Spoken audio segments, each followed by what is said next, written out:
The fertility industry has figured out something terrifying. When you want a baby badly enough, you'll say yes to almost anything. I know because I did. I have stage IV endometriosis and PCOS. If you're doing IVF, I need you to hear this before you spend another dollar. Because if I could go back and do one thing differently, I wouldn't buy more supplements. I wouldn't spend more hours scrolling fertility forums. I would ask better questions. If you're doing IVF, I need you to hear this before you spend another dollar. Because there are 3 questions I wish someone had taught me before I started IVF. 3. And together, they could have saved me thousands of dollars. And the worst part, nobody at the clinic volunteered the answer. Because here's what nobody prepares you for. When you're trying to get pregnant, every recommendation feels urgent. Every supplement, every protocol, every new trend, every this helped me get pregnant story. And right now, one of the biggest conversations in fertility is red light therapy. I watched videos from Dr. Natalie Crawford, Dr. Mark Sklar, and the Egg Whisperer discussing the emerging research. Some patients swear by it. Some experts are cautiously optimistic. And maybe future studies show significant benefits. Maybe they don't. My point isn't whether red light therapy works. My point is this. Before spending hundreds or thousands of dollars on anything, ask for the evidence. Because fertility patients are asked to make expensive decisions every single day.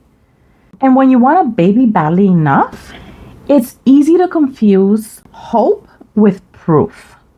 So, let me show you exactly how that happens. Let's talk about the sticker price trap. Here's how the trap works. You walk into the financial consult or meeting, they quote you a base price. It feels doable, you're hopeful, so you sign. The hardest lesson I learned during IVF is that the quoted price is only the beginning of the conversation. Then the recommendations start rolling in. Embryo glue, assisted hatching, endometrial scratching, PGTA testing. Most of our patients do this, they say. It could increase your chances. We highly recommend this. Nobody tells you the truth. Many of these add-ons are not backed by a gold standard study where they actually prove this works on real people. Even fertility experts acknowledge that some commonly recommended add-ons still have limited evidence behind them. But every recommendation deserves a conversation about evidence, benefit, costs, and alternatives. The scary part isn't the price. It's how easy it is to agree to things you don't fully understand.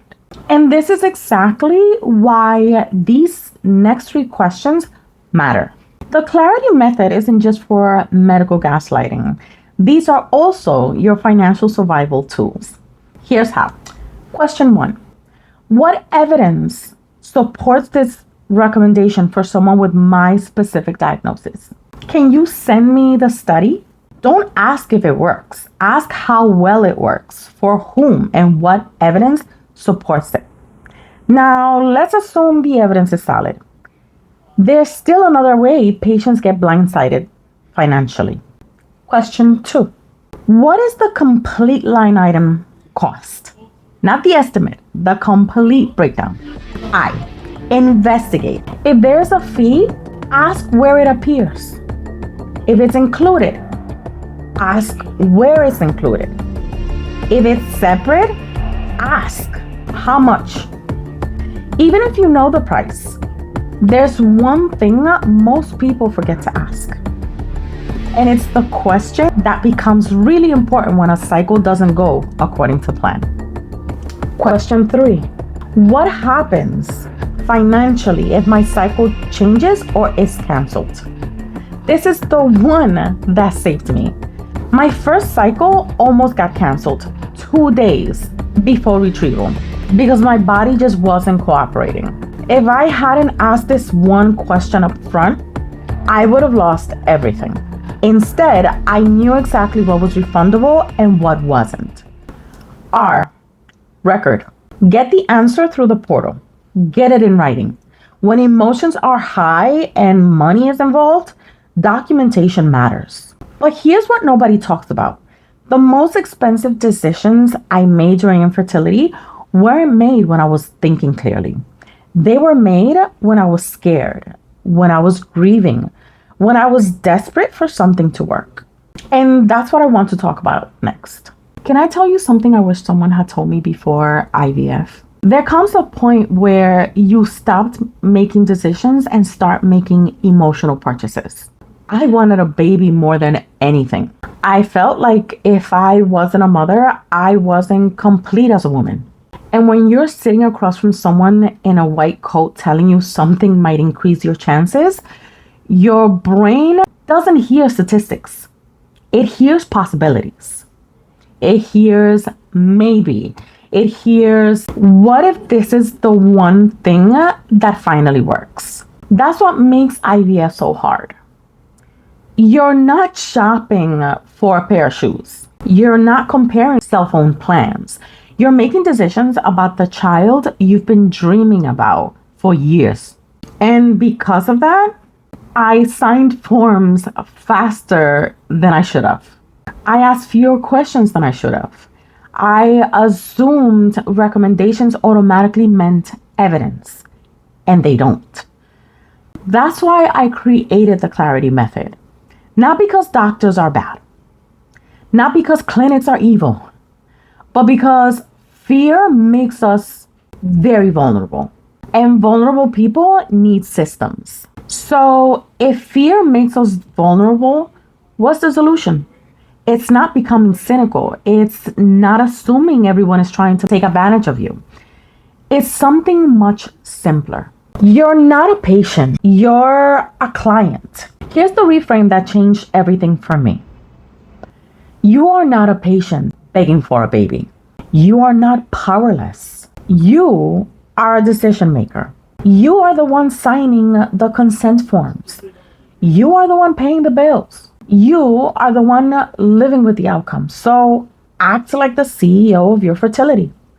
Hiring experts doesn't mean turning off your critical thinking. You can respect your clinic and your doctor and still ask hard questions.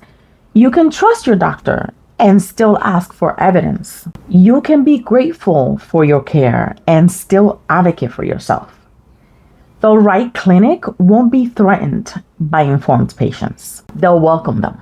If a clinic gets defensive when you ask for evidence and an itemized breakdown, that clinic is telling you exactly who they are. Believe them. The right clinic will say, great questions, let me get you that data. The wrong clinic will say, most patients don't ask this. And if you're still sitting here thinking, okay, Yadi, I get it. But what questions do I actually ask? I didn't want to leave you hanging. So I created a medical advocacy guide that includes the exact questions I wish I had asked sooner. It includes financial questions, consent questions, billing questions, and documentation strategies. Comment clarity down below and I'll send it to you. Before you go, there's one thing I need you to remember.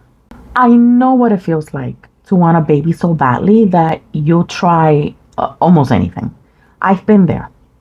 But advocacy isn't about saying no to everything. It's about understanding what you're saying yes to. The goal isn't to become distrustful. The goal is to become informed. Because informed patients make stronger decisions, and stronger decisions create better outcomes. Financially, emotionally, and medically. Subscribe if you're ready to become the CEO of your care. And if nobody has told you this lately, you are allowed to ask questions. You are allowed to ask for evidence. You are allowed to understand exactly what you're paying for. And anyone who has a problem with that is proving why those questions matter.